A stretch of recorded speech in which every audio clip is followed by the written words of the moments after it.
Hello everyone, how are you guys? I really hope you all are doing well. तो जैसा मैं आपको पहले बता चुकी हूँ कि हम कंप्यूटर के प्रैक्टिस सेशंस भी करने वाले हैं, तो आज वही सेशन हम आगे करने वाले हैं। आज आपका कंप्यूटर का फर्स्ट प्रैक्टिस सेशन होने वाला है, जिसमें आपके 40 क्वेश्चंस जो बहुत इंपॉर्टेंट है एग्ज़ाम पॉइंट ऑफ व्यू से भी, और जो पहले जो अलग अलग एग्जाम्स में क्वेश्चंस आए हुए हैं वो उन सबको कवर करेगा। इसी के साथ क्वेश्चन से रिलेटेड फैक्ट्स, जो एक्स्ट्रा चीज़ें हैं जो शायद क्लास में हमने पढ़ी होंगी, वो दोबारा रिवाइज करानी है, वो भी हम लोग कवर करने वाले हैं। इसी के साथ मैं आपको बता दूं कि अगर अभी तक आपने चैनल को सब्सक्राइब नहीं किया है तो चैनल को सब्सक्राइब करना ना भूलें। साथ ही साथ जो प्लेलिस्ट बनाई है उनको टाइम टू टाइम चेकआउट करते रहिए, ताकि आपकी कोई भी वीडियो मिस आउट नहीं हो। आप देख सकते हैं मैथ्स की, इंग्लिश की, जीके की, जीएस की, क्रैश कोर्सेज की और प्रैक्टिस सेशंस की अलग अलग प्लेलिस्ट बनाई हुई हैं। आप एक बार जाकर ज़रूर देख लीजिएगा। चलिए, तो let me come to the first question. The word computer has been derived from which of the following language? जो कंप्यूटर शब्द है वो किस लैंग्वेज से लिया गया है? ग्रीक, इंग्लिश, हिंदी और लैटिन। तो मैं आपको बता दूं, जो कंप्यूटर वर्ड है वो लैटिन लैंग्वेज का वर्ड है, तो इसका करेक्ट आंसर हो जाएगा लैटिन। इसी के बाद हम बात करते हैं, तो लैटिन इसका करेक्ट आंसर है। नेक्स्ट क्वेश्चन की मैं बात करती हूँ। नेक्स्ट क्वेश्चन है, which of the following is the correct order of 4 major functions of a computer? इनमें से कौन सा क्रम बिल्कुल सही है, बिल्कुल एक ऑर्डर में है, इसके बाद ये होना चाहिए, इसके बाद ये होना चाहिए? देखो, जब भी आप कंप्यूटर में कोई डेटा देते हो, कोई भी इंफॉर्मेशन आप उसमें कुछ भी आप डाल रहे हो, तो स्टेप्स जो है वो कुछ फॉलो करने पड़ते हैं। जैसे सबसे पहले होता क्या है, आप कोई भी चीज़ दोगे, आप इनपुट दोगे। इनपुट का मतलब है कंप्यूटर के अंदर वो चीज़ डालना। इनपुट के बाद कंप्यूटर क्या करेगा? उसकी प्रोसेसिंग, वो प्रोसेस करेगा। प्रोसेस देने के बाद क्या होगा? आपको मिलेगा आउटपुट, और आउटपुट आपको देते ही वो अपने अंदर क्या कर लेगा? उसको स्टोर। तो ये 4 प्रोसेस होते हैं जो कि कंप्यूटर में यही ऑर्डर होना चाहिए। इनपुट दोगे, प्रोसेस होगा, आउटपुट होगा और स्टोरेज होगा। तो आप देख सकते हो, सबसे पहला है प्रोसेस। कैसे प्रोसेस करोगे जब आपने इनपुट ही नहीं दिया? तो इनपुट वाले 2 ऑप्शंस हैं। इनपुट के बाद सीधा आउटपुट आना पॉसिबल नहीं है जब प्रोसेसिंग ही नहीं हुई, उस पर काम ही नहीं हुआ। तो इसका करेक्ट आंसर हो जाएगा D, input, process, output and storage. Next question है, which among the following cycle consist of input, processing, output and storage as its constituents? किस चीज की साइकिल, किस चीज की जो क्रम है वो ये होता है। तो अभी मैंने आपको बताया किस चीज का क्रम होता है, जो भी डेटा आप डालोगे उसका क्रम ये होगा। तो 4 ऑप्शंस है। प्रोसेसिंग, प्रोसेसिंग का ये नहीं होता है, आउटपुट, इनपुट, स्टोरेज और डेटा।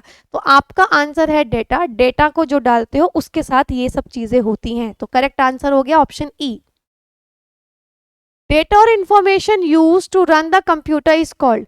वो कौन सा डेटा या कौन सा इंफॉर्मेशन है जिसकी वजह से कंप्यूटर चलता है? देखो, कंप्यूटर जब चलता है उसके अंदर कुछ चीज़ें फीड होती हैं, इंस्ट्रक्शंस कुछ, आप ये समझो कि वो उसको ये इंस्ट्रक्शंस फॉलो करने हैं, उसके अंदर वो फीड होते हैं, और इंस्ट्रक्शंस का पूरा सेट को हम बोलते हैं प्रोग्राम्स। तो अगर कंप्यूटर चल पा रहा है, वो उसके अंदर जो प्रोग्राम लोड हो रखे हैं उनकी वजह से चल पा रहा है। तो 4 ऑप्शन है, तो इन्होंने यही बोला है, वो डेटा या वो इंफॉर्मेशन जिसकी वजह से कंप्यूटर रन होता है उसको क्या बोलते हैं।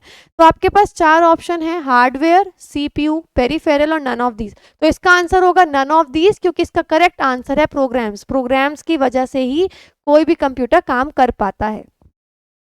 नेक्स्ट क्वेश्चन पे आते हैं, the steps and task needed to process data such as responses to questions और clicking an icon are called? वो ये बोल रहे हैं कि वो स्टेप्स जो कि हम लोगों को करने होते हैं ताकि डेटा है या कुछ भी हम जो रिस्पॉन्स दे रहे हैं, जैसे अगर हम क्लिक भी करते हैं तो उन रिस्पॉन्सेज को, उन सब चीज़ों को क्या बोलते हैं?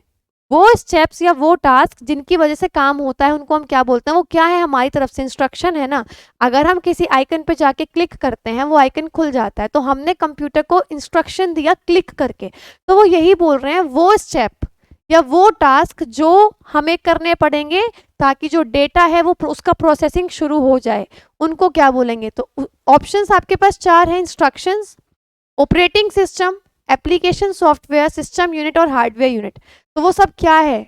इंस्ट्रक्शंस है। देखो जो स्टेप और टास्क आप दोगे ऑब्वियसली बात है वो क्या होगा, इंस्ट्रक्शन दे रहे हो, तो इसका करेक्ट आंसर हो जाएगा इंस्ट्रक्शंस। ये एक एक्स्ट्रा टेबल है, ये ऑल्दो हिस्ट्री ऑफ कंप्यूटर मैंने क्लासेस में भी समझाया है, लेकिन प्रैक्टिस सेशंस में फटाफट से इसको रिवाइज करते हैं।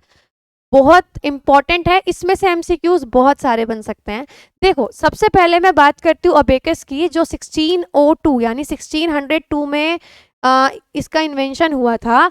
किसने किया था? चाइना ने किया था। तो सबसे पहली मशीन कौन सी थी? अबेकस। किसने इन्वेंशन किया? चाइना ने इन्वेंट किया।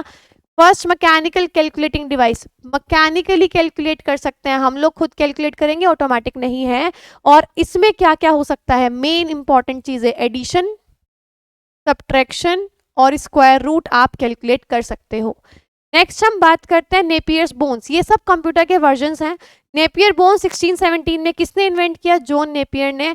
3 डायमेंशनल स्ट्रक्चर था इसका। इसी के साथ इसमें 0 से 9 तक नंबर्स यूज करते हैं। और सबसे इंपॉर्टेंट क्वेश्चन, नेपियर्स बोन्स में जो टेक्नोलॉजी यूज करते हैं हम कैलकुलेशन की, वो टेक्नोलॉजी क्या है? वो है रेप्डोलॉजिया। रेप्डोलॉजिया टेक्नोलॉजी यूज करते हो नेपियर्स बोन्स में, ध्यान रखेंगे। और इसमें मल्टीप्लीकेशन हो सकता है, अबेकस में मल्टीप्लीकेशन नहीं हो सकता। नेपियर्स बोन्स आया उसके बाद उसमें मल्टीप्लीकेशन भी कर सकते थे, और इसमें एडिशन, सब्ट्रैक्शन और इसमें मल्टीप्लीकेशन। फिर है पैस्कलिन। पैस्कलिन इन्वेंट किया है ब्लेज पैस्कल ने। ये भी मैकेनिकल है लेकिन एडिंग मशीन है, मेनली एडिंग मशीन है। और ये ओडोमीटर के प्रिंसिपल पे काम करता है। जैसे ओडोमीटर जो डिस्टेंस को मेजर करता है, जिस प्रिंसिपल पे वो काम करता है, उसी प्रिंसिपल पे ये काम करता है। और ये 2-2 नंबर्स का एडिशन और 2-2 नंबर्स का सब्ट्रैक्शन कर सकता था। ये इसकी एप्लीकेशन हो गई। नेक्स्ट हम बात करते हैं जैक्वार्ड्स लूम की। लूम क्या होता है? कपड़े, ये ऊन वून का जो काम होता है वो लूम टेक्सटाइल्स आते हैं। तो जैक्वार्ड्स लूम, इनको किसने इन्वेंट किया? जोसेफ मैरी जैक्वार्ड ने। देखो पहला मैकेनिकल, अब तक जो चल रहा है मैकेनिकल चल रहा है अगर आप देख रहे हो, ठीक है। Used punch cards for the sequence of operation. जो ऑपरेशन हमको लगाने हैं, जो सीक्वेंस हमको लगाना है ऑपरेशंस का, उसके लिए पंच कार्ड्स का यूज किया इन्होंने। और टेक्सटाइल्स की प्रोसेस को काफी सिंप्लीफाई कर दिया। ये इतना इंपॉर्टेंट नहीं है, बस इतना पता होना चाहिए। जैक्वार्ड्स लूम को इन्वेंट किसने किया? जोसेफ मैरी जैक्वार्ड ने। और इन्होंने पंच कार्ड्स यूज किए थे। नेक्स्ट हम बात करते हैं एनालिटिकल इंजन। ये किसने डिस्कवर किया? चार्ल्स बेबेज ने डिस्कवर किया था एनालिटिकल इंजन। ये काफी इंपॉर्टेंट है। ये सबसे पहला फर्स्ट जनरल पर्पस कंप्यूटर है, सबसे पहला जनरल पर्पस के लिए कंप्यूटर हमने जो यूज किया था। और इसके अंदर जो प्रोग्राम्स हैं वो पेग्स और बैरल्स के फॉर्म में स्टोर किए गए थे। ये डेसिमल मशीन है। इसने साइन और मैग्नीट्यूड दोनों का यूज किया किसी भी नंबर को रिप्रेजेंट करने के लिए। साइन जो होते हैं और मैग्नीट्यूड प्लस माइनस साइन का यूज किया और वैल्यूज का यूज किया किसी भी नंबर को रिप्रेजेंट करने के लिए। ये इतना इंपॉर्टेंट नहीं है, बस इसमें आ जाता है ज्यादातर कि ये किसने डिस्कवर किया, किसने इन्वेंट किया। नेक्स्ट है tabulating machine. It is very important. ये पहली इलेक्ट्रोमैकेनिकल मशीन थी। अब तक सारी ज्यादातर मैकेनिकल आ रही थी, हम लोग ही चला रहे थे। ये इलेक्ट्रोमैकेनिकल पहली मशीन है, टेबुलेटिंग मशीन, जिसको किसने इन्वेंट किया? हरमन हॉलरिथ ने इसको इन्वेंट किया। और इसके अंदर सबसे पहले हमने जो और एडवांस लेवल के पंच कार्ड्स थे हमने वो यूज किए थे। तो अगर कहीं पंच कार्ड आता है ज्यादातर आपका वो इसी से ही कनेक्टेड रहेगा। और पंच कार्ड को हॉलरिथ कार्ड भी बोलते हैं इसी वजह से। Used punch cards for reading numbers. First electromechanical machine 1890 का जो सेंसस हुआ था, जो पॉपुलेशन पूरी हम काउंट करते हैं, सेंसस जो हुआ था वो 1890 के सेंसस में हमने टेबुलेटिंग मशीन्स का ही यूज किया था। नेक्स्ट हम बात करते हैं मार्क 1 1944 जिसका इन्वेंशन हुआ। होवर्ड आइकन ने इसको डिस्कवर किया था। ये इन्वेंट किया था। Consist of interlocking panels of small glass and counters. Interlocking panels होते हैं कांच के या काउंटर के, और डेटा आप मैन्युअली फीड कर सकते हो। ये भी कंप्यूटर का एक टाइप है। ये वर्ल्ड वॉर सेकेंड में यूज किया था। तो इसमें से क्वेश्चन आ सकता है कि मार्क 1 कंप्यूटर कब हमने यूज किया? हमने यूज किया है ये ड्यूरिंग वर्ल्ड वॉर सेकेंड। इसके अलावा इसमें स्टोरेज के लिए क्या यूज करते थे? मैग्नेटिक ड्रम्स हम यूज करते थे इसमें स्टोरेज के लिए। नेक्स्ट हम बात करते हैं ENIAC 1946 electronic numerical integrator and computer. ये जेपी इकर्ट और JW मॉकले ने इसको इन्वेंट किया था। इन सबकी फुल फॉर्म्स बाद में लिखी हुई आएंगी, so don't worry about that.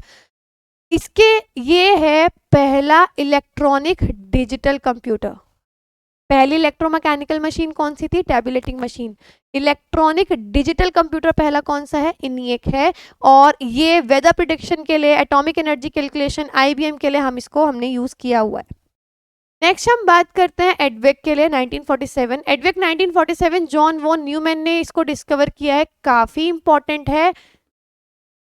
Electronic digital computer, तो ये भी डिजिटल कंप्यूटर है, एडवेक भी ही, लेकिन इसमें क्या है? लॉजिकल डिजाइन है, प्रॉपर हर चीज का एक लॉजिकल डिजाइन है कंप्यूटर के अंदर। तो ये है एडवेक। नेक्स्ट हम बात करते हैं एडसेक। ये मोस्ट इंपॉर्टेंट है क्योंकि ये पहला कंप्यूटर था जिसके अंदर स्टोरेज कैपेसिटी दी गई थी, स्टोर करने के लिए कैपेसिटी दी गई थी। एडसेक मॉरिस वाइक्स ने इसको इन्वेंट किया था, first computer with storage capacity. इसके अलावा इसके अंदर इंस्ट्रक्शंस आप स्टोर कर सकते हो, डेटा स्टोर कर सकते हो, और मरकरी डिले इसमें यूज किया गया था।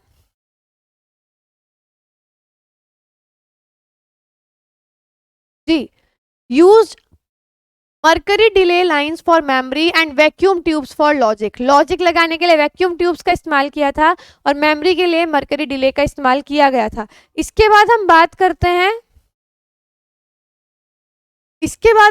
करते हैं यूनिवेक की। यूनिवेक 1951 में इसको इन्वेंट किया था जे पर्सपर इकर्ट और जॉन मैकले ने किया था। पहला जनरल पर्पस कंप्यूटर था, पहली इलेक्ट्रोमैकेनिकल मशीन टैबुलेटिंग मशीन। पहला इलेक्ट्रॉनिक डिजिटल कंप्यूटर कौन सा था? आपका था ENIAC। इसके अलावा पहला कंप्यूटर जो स्टोरेज कैपेसिटी के साथ था, एडसेक। पहला जनरल पर्पस इलेक्ट्रॉनिक कंप्यूटर जिसमें लार्ज अमाउंट ऑफ इनपुट और आउटपुट आपको मिल सकता है, यूनिवेक। तो यूनिवेक क्या था? सबसे पहला कंप्यूटर जो जनरल पर्पस का कंप्यूटर था। मैग्नेटिक टेप्स हमने इसमें इस्तेमाल की थी इनपुट आउटपुट के लिए। IBM 650 कंप्यूटर 1953, ये IBM कंपनी ने जो है इसको ये इन्वेंट किया था। इसके अंदर बेसिकली इनपुट आउटपुट यूनिट्स थी और ये अल्फाबेटिकल को, स्पेशल कैरेक्टर को भी ये कोड में कन्वर्ट कर सकते थे। इसी के साथ हम कहाँ कहाँ यूज करते हैं? हम इसको यूज करते हैं payroll processing, oil refinery designing और मार्केट रिसर्च एनालिसिस के अंदर। चलिए अब नेक्स्ट क्वेश्चन की बात करते हैं। The earliest calculating device is, सबसे पहली जो कैलकुलेटिंग डिवाइस है वो कौन सी थी? आपको पता होना चाहिए कौन सी डिवाइस है, आप खुद बताइए, अभी आपने पूरा पढ़ा है। इसका आंसर है अबेकस। सबसे पहले अबेकस का ही डिस्कवरी हुई थी। नेक्स्ट क्वेश्चन की हम बात करते हैं। Abacus can perform addition, subtraction, multiplication या बोथ 1 and 2? अबेकस सिर्फ सब्ट्रैक्शन और एडिशन ही परफॉर्म कर सकता है, तो both 1 and 2 will be the correct answer. Next question की बात करते हैं। नेपियर्स बोन्स, देखो आपको अगर याद हो अबेकस सिर्फ प्लस और माइनस परफॉर्म कर सकता है, उसके बाद नेक्स्ट वर्जन आया था नेपियर्स बोन्स का जो मल्टीप्लिकेशन भी परफॉर्म कर सकता है। सिर्फ मल्टीप्लिकेशन परफॉर्म कर सकता है। और टेक्नोलॉजी कौन सी थी? रेप्डोलॉजिया। तो इन्होंने यही किया है, यही पूछा है। The Napier's technology used for calculation is called नेप्टोलॉजिया, वाइबोलॉजिया, सेमीकंडक्टर, रेप्डोलॉजिया। तो इसका आंसर है रेप्डोलॉजिया और ये मल्टीप्लिकेशन परफॉर्म कर सकता है। पैस्केलिन इज ऑल्सो नोन एज, पैस्केलिन को एक और नाम से बुलाया जाता है। आप मुझे बताएंगे पैस्केलिन को किस और नाम से बुलाया जाता है? Pascaline addition of 2 numbers, 2 number का एडिशन सब्ट्रैक्शन कर सकता है, इसको एडिंग मशीन भी बोलते हैं। Next, punch cards were first introduced by, punch cards सबसे पहले इंट्रोड्यूस किसने किए थे? पंच कार्ड आपने टैबुलेटिंग मशीन में यूज किए थे और उसकी डिस्कवरी, उसके इन्वेंशन किया था हरमन हॉलरिथ में, पर कंफ्यूज नहीं होना है, उन्होंने इन्वेंशन किया था। इंट्रोड्यूस किसने किए? इंट्रोड्यूस किए थे जैकवार्ड ने। तो जैकवार्ड ने इसको इंट्रोड्यूस किया है। पहले इलेक्ट्रोमैकेनिकल मशीन है, लेकिन इन्वेंट किसने किया? हरमन हॉलरिथ ने, और इनको इसीलिए हॉलरिथ कार्ड भी बोला जाता है।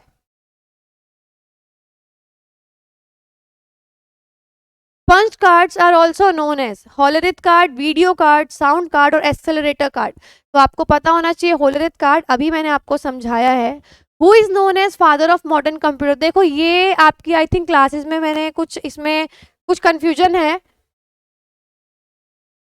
फादर ऑफ कंप्यूटर बोला जाता है चार्ल्स बेबेज को।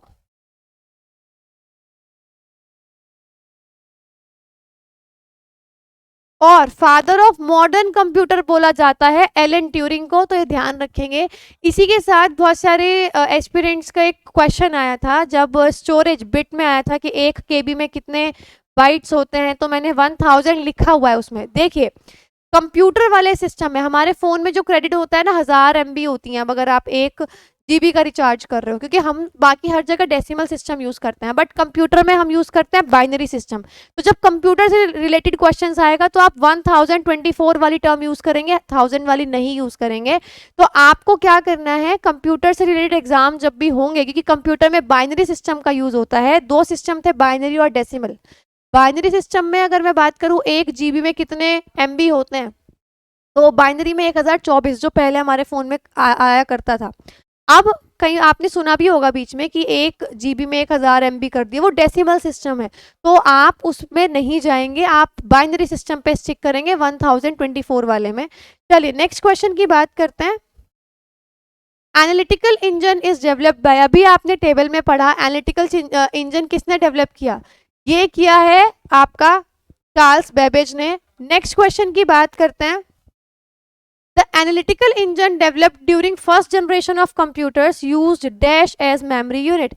Analytical engine ने memory unit के तौर पर किस चीज को यूज किया, RAM, floppies, cards, counter wheels. उन्होंने काउंटर व्हील्स को यूज किया था एज देयर मेमोरी यूनिट, जिसमें वो सारी स्टोरेज वगैरह सब कुछ करते थे, उन्होंने काउंटर व्हील्स का इस्तेमाल किया था। Tabulating machine was the first electromechanical machine developed by, tabulating machine किसने, अभी आपने पढ़ा हर्मन हॉलरिथ ने, तो इसका करेक्ट आंसर हो गया option A Herman Hollerith. Who among the following created electronic discrete variable automatic computer, EDVAC, electronic discrete variable automatic computer with a memory to hold both data, a stored program as well as data. इसका answer है, अभी आपने table में भी पढ़ा कि जो एडवेक है वो आपका जो इन्वेंट किया है वो किया था जॉन वॉन न्यूमैन ने, तो इसका करेक्ट आंसर हो गया option D John von Neumann, तो ये इसका करेक्ट आंसर हो गया। नेक्स्ट क्वेश्चन की बात करते हैं। The first computer which provide storage, most important था, ये था एडसेक।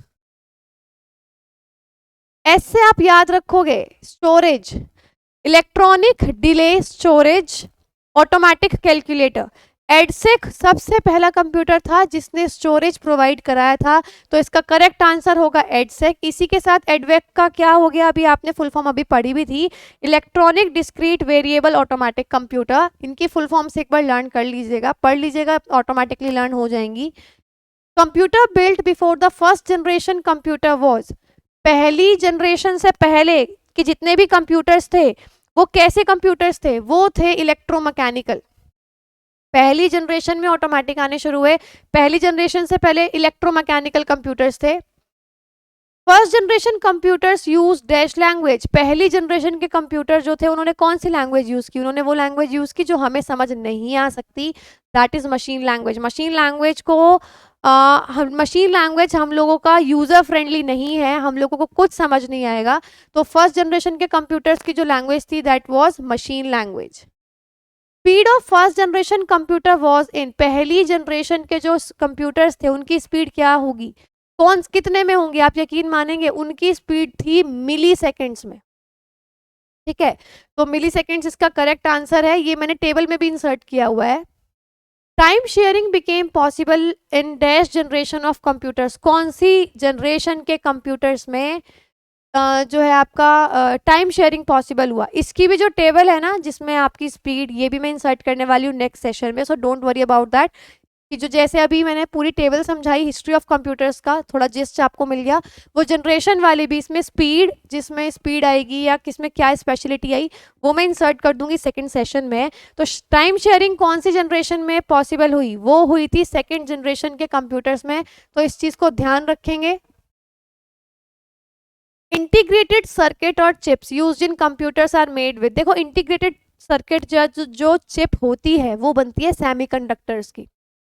अब हम पढ़ते हैं कॉपर, एल्यूमिनियम, गोल्ड, सिलिकॉन और सिल्वर, इनमें एक ही सेमीकंडक्टर है दैट इज सिलिकॉन, बाकी सब मेटल्स हैं, तो silicon will be the correct answer.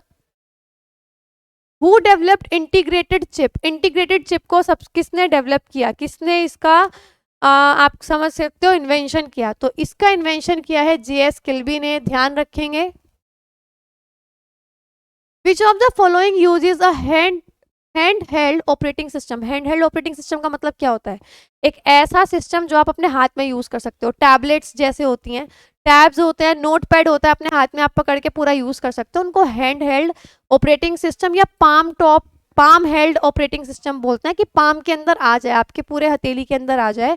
तो इनके अंदर क्या होता है, नॉर्मली नोट पैड वगैरह के अंदर पीडीए यानी पर्सनल डिजिटल असिस्टेंट, जैसे आप देख सकते हो हमारे अमेजन का एलेक्सा है या फिर गूगल हम यूज़ करते हैं, पर्सनल डिजिटल असिस्टेंट होता है जो हैंड हेल्ड ऑपरेटिंग सिस्टम होते हैं उनके अंदर। तो इन्होंने बोला है कि क्या super computer, personal computer, laptop और पीडीए। देखो पर्सनल डिजिटल असिस्टेंट ही है जो आपके हाथ में आ सकता है, otherwise super computer, personal computer और लैपटॉप आपकी हथेली के अंदर तो डेफिनेटली नहीं आ सकते। Palm top computer is also known as, अभी बताया हैंड हेल्ड कंप्यूटर्स जो हाथ में आ जाते हैं उनको पाम टॉप या पाम हेल्ड कंप्यूटर्स भी बोला जाता है। फर्स्ट मिनी कंप्यूटर इज, सबसे पहला मिनी कंप्यूटर जो है वो कौन सा है? सबसे पहला मिनी कंप्यूटर है पीडीपी 8, ध्यान रखेंगे। सबसे पहला, सबसे छोटे साइज का जो कंप्यूटर था वो पीडीपी 8 था। The user generally applies dash to access mainframe और सुपर कंप्यूटर। जिस भी यूजर को मेन फ्रेम कंप्यूटर या सुपर कंप्यूटर यूज करना पड़ता है उसको कुछ चीज का यूज करना पड़ता है, वो क्या है? टर्मिनल, नोट, डेस्कटॉप या हैंड हेल्ड। तो उनको यूज करनी पड़ती है नोट, कनेक्ट करने के लिए नोट्स का इस्तेमाल करते हैं, तब हम सुपर कंप्यूटर या मेन फ्रेम कंप्यूटर को इस्तेमाल कर सकते हैं। First computer of India is, सबसे पहला कंप्यूटर इंडिया का कौन सा है? सिद्धार्थ। सबसे पहला सुपर कंप्यूटर कौन सा है? परम। तो ध्यान रखेंगे। Where was the first computer in India installed? India में सबसे पहला कंप्यूटर कहाँ पे इंस्टॉल किया गया था? सबसे पहला Tata institute of fundamental research TIFR Mumbai, Indian statistical institute ISI Kolkata, computational research laboratory CRL Pune और इंडियन रेलवे न्यू दिल्ली। तो सबसे पहला कंप्यूटर जो आपका इंस्टॉल किया गया था वो किया गया था इंडियन स्टैटिस्टिकल इंस्टीट्यूट कोलकाता में, ध्यान रखेंगे स्टैटिक पोर्शन है। प्रत्यूष इज डेस्ट fastest super computer in the world, ये इंडिया में बनाया गया सुपर कंप्यूटर है प्रत्यूष नाम का, और ये पुणे में ये इंस्टॉल्ड है और पूरे दुनिया का चौथा सबसे पावरफुल सुपर कंप्यूटर है। तो it is the fourth fastest super computer in the world. India's fastest and first multi petaflop super computer named Pratyush. तो यहाँ से दो चीजें पता लगी आपको, इंडिया का फास्टेस्ट है और पहला मल्टी पेटाफ्लॉप्स कंप्यूटर है। ये कहाँ पे अनवेल हुआ है, कहाँ पे इसको लगाया गया है? तो मैं आपको बता दूं, ये पुणे में IITM Indian institute of tropical metrology, वहां पर ये लगाया गया है, ध्यान रखेंगे। शॉर्ट में IITM बोलते हैं। Computer system which do not require any storage device, ऐसा कौन सा कंप्यूटर सिस्टम है जिसमें स्टोरेज डिवाइस की जरूरत नहीं होती? तो वो है एनालॉग। एनालॉग के अंदर किसी भी स्टोरेज की जरूरत नहीं होती। Which type of computer is used in automatic aircraft landing? जब काम ऑटोमेटिक, हम ऑटोमेटिक में जाने लगे ना, जैसे बहुत सारी चीजें हैं ऑटोमेटिक, यहाँ पे एयरक्राफ्ट की लैंडिंग करा रहे हैं, कार में आता है ऑटोमेटिक ड्राइविंग वगैरह का, तो इनके लिए स्पेशल पर्पस कंप्यूटर यूज करते हैं। जनरल पर्पस वाले कंप्यूटर इनमें काम नहीं करते। तो इसका आंसर है, देखो, general purpose computer, super computer, special purpose computer और माइक्रो कंप्यूटर, इनके लिए आप यूज करते हो special purpose computers. Which of the following is the smallest and fastest computer imitating brain working? यानी वो सबसे छोटा और सबसे तेज कंप्यूटर जो बिल्कुल हमारे माइंड को, हमारे दिमाग को इमिटेट, कॉपी करता है, वो कंप्यूटर कौन सा है? वो कंप्यूटर अभी भी प्रैक्टिकल से, अभी सिर्फ डेवलपिंग स्टेज में है, मैं आपको ये बता दूं, और वो कंप्यूटर है क्वांटम। क्वांटम कंप्यूटर है जो प्रॉपर हमारे दिमाग को कॉपी करता है। दूसरी चीज अभी भी डेवलपिंग स्टेज में है और इसके अंदर बाइनरी डिजिट्स का यूज नहीं होगा, क्वांटम बिट्स का यूज होगा, जो हम आगे जब भी डेवलप हो जाएगा शायद उसके बारे में हम तब पढ़ें। Dash forms the backbone for building successful computer system. Computer system अगर आपको प्रॉपर डेवलप करना है तो कौन सी चीज़ है जो आपको सबसे बड़ा बैकबोन होता है? Computer architecture. कंप्यूटर के अंदर क्या क्या चीज़ें हैं, क्या कॉन्फ़िगरेशन है, सब कुछ आपका आर्किटेक्चर में आएगा। तो computer architecture is the correct answer.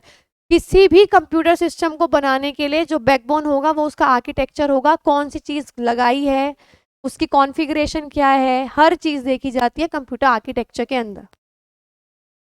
The first computer architecture was introduce इन, सबसे पहला कंप्यूटर आर्किटेक्चर कहाँ पे इंट्रोड्यूस, कब इंट्रोड्यूस हुआ? 1970, 1970 में सबसे पहला कंप्यूटर आर्किटेक्चर लॉन्च हुआ। द सिस्टम यूनिट, सबसे पहला सिस्टम यूनिट का मतलब जो हमारा सिस्टम है प्रॉपर वो किस चीज को देखता है? सबसे पहला coordinates input and output devices, वो सिर्फ इनपुट और आउटपुट डिवाइस को कोऑर्डिनेट करता है। माउस, कीबोर्ड, प्रिंटर, सिर्फ इनको कोऑर्डिनेट करेगा। Is the container that houses electronic components, ये एक ऐसा कंटेनर है जिसमें सारे इलेक्ट्रॉनिक कंपोनेंट्स आएंगे। ठीक है, हार्डवेयर भी आएगा क्योंकि सिस्टम यूनिट वही होती है जिसके अंदर सारे इलेक्ट्रॉनिक कंपोनेंट्स हैं। सिर्फ इनपुट आउटपुट, कुछ ऐसी भी चीजें होती हैं जो इनपुट और आउटपुट की कैटेगरी में नहीं आती। ठीक है, वो क्या करती हैं? वो प्रोसेसिंग करती हैं। ठीक है, तो वो सब कुछ कहाँ पे आएगा? सिस्टम यूनिट के अंदर आएगा। तो यही इसका करेक्ट आंसर है, पर और भी ऑप्शंस पढ़ लेते हैं।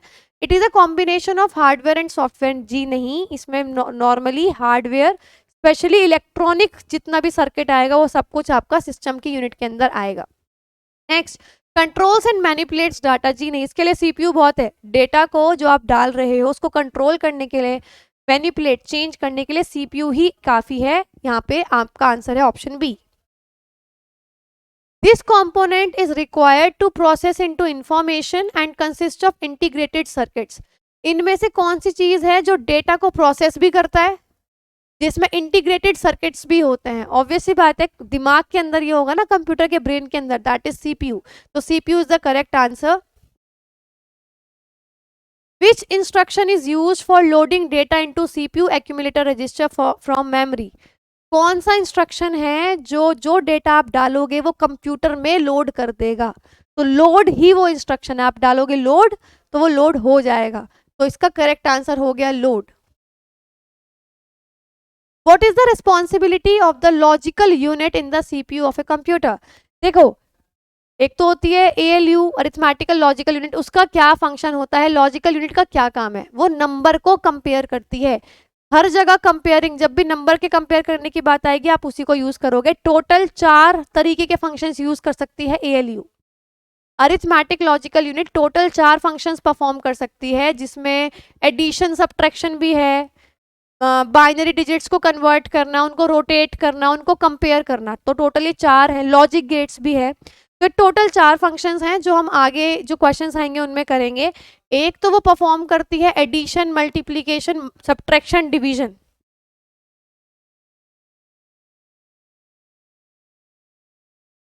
दूसरा लॉजिक गेट्स का काम देखती है, वो आपने कंप्यूटर के लास्ट सेशन में लॉजिक गेट्स समझाए थे, उनको वो करती है। तीसरा शिफ्ट कर सकती है बाइनरी डिजिट्स को आगे पीछे। और चौथा कंपेयरिंग। इन चारों में से जो भी आंसर होगा वो, ये चारों काम लॉजिकल यूनिट करती है। To produce result, to compare number, to control flow of information, to do maths work, none of the above. तो ऑपरेशंस जो है वो मेनली एक ही है, वो है कंपेयर, क्योंकि इसके अलावा बाकी 3 यहाँ लिखे हुए हैं मैंने। तो गाइज ये थे आज के 40 क्वेश्चंस, पहले सेशन के 40 क्वेश्चंस। इसके बाद नेक्स्ट सेशन में हम अगले 40 क्वेश्चंस करेंगे। आपके कंप्यूटर के जो मेन क्वेश्चंस थे, जितने भी आपके ये प्रीवियस ईयर वालों को भी कवर कर रहे हैं जो और एग्जाम्स में आए हैं, उसी के साथ कुछ ऐसे क्वेश्चंस जो शायद हमारे क्लास में कुछ मिस हो गया हो तो वो इसमें कवर हो जाएंगे। कंप्यूटर के लिए आपको बिल्कुल भी टेंशन लेने की ज़रूरत नहीं है। अगर आपने अभी तक चैनल को सब्सक्राइब नहीं किया है तो जल्द से जल्द सब्सक्राइब कर लें। इसी के साथ अगर आपने अभी तक प्लेलिस्ट भी जाकर चेक नहीं की है तो ज़रूर जाकर चेक करिए, देखिए कि आपकी कौन सी वीडियोस रह गई हैं या आपको देखने की नीड है, तो आप बिल्कुल देख सकते हैं। इसी के साथ इन सब की क्लासेस की जो पीडीएफ है आपको टेलीग्राम चैनल पे मिल जाएगी। 1 से 2 दिन के अंदर, मैक्स टू मैक्स 3 से 4 दिन के अंदर सारी अपलोड हो जाती हैं। एक साथ 3-4 क्लास की एक साथ बैच में अपलोड होती हैं, तो एकदम से परेशान मत होइएगा। और अगर आपने अब तक टेलीग्राम चैनल को ज्वाइन नहीं किया है तो आप इस यूज़र नेम को @RBE_S को सर्च कीजिए और आज ही आप हमारे टेलीग्राम चैनल को ज्वाइन कीजिए। इसी के साथ हमारे ऐप पर ऑफिसर्स बैच के नेम से एक बैच लॉन्च हुआ है जिसमें आपको सारे main subjects maths, English, GK और रीजनिंग का प्रॉपर आप समझ सकते हो कि सारी classes, practice sessions, tricks, previous year question सब प्रोवाइड कराएंगे। 9 मंथ्स की वैलिडिटी है और बहुत रीजनेबल प्राइस 1999 के प्राइस पर है, जिसमें आपका 9 मंथ्स की वैलिडिटी है। दैट मीन्स आपका CGL का जो Tier 2 है, दैट मीन्स मेंस है, CHSL, CPO, MTS चैनल सब पे एग्जाम बेस्ड और ओरिएंटेड स्टडीज आपकी हो जाएगी। लेकिन अगर आपको चारों में से आपको ये है कि नहीं मैथ्स मेरी हो जाएगी, बाकी में प्रॉब्लम है या किसी और में प्रॉब्लम है, आपको अगर आपको प्रॉपर सब्जेक्ट बेस्ड करना है तो भी हमारे पास चारों बैचेस अवेलेबल हैं। मैथ्स का शुभम सर का है द्रोणाचार्य बैच, इंग्लिश का अमन त्रिवेदी सर का है, जीएस का मेरा और शिवम सर का है और रीजनिंग का हैप्पी राव सर का है। तो आप इनमें से कोई भी एनरोल कर सकते हैं। डेमो क्लासेस आपको मिल जाएंगी ऐप पर, तो आप आज ही ऐप को डाउनलोड कीजिए, डेमो क्लासेस देखिए और आप उसके बाद सेलेक्ट कर सकते हैं आपके लिए प्रॉपर बैच कौन सा ठीक रहेगा। Thank you so much. ये थी आज की वीडियो, मिलते हैं अगली वीडियो के साथ। Have a very nice day.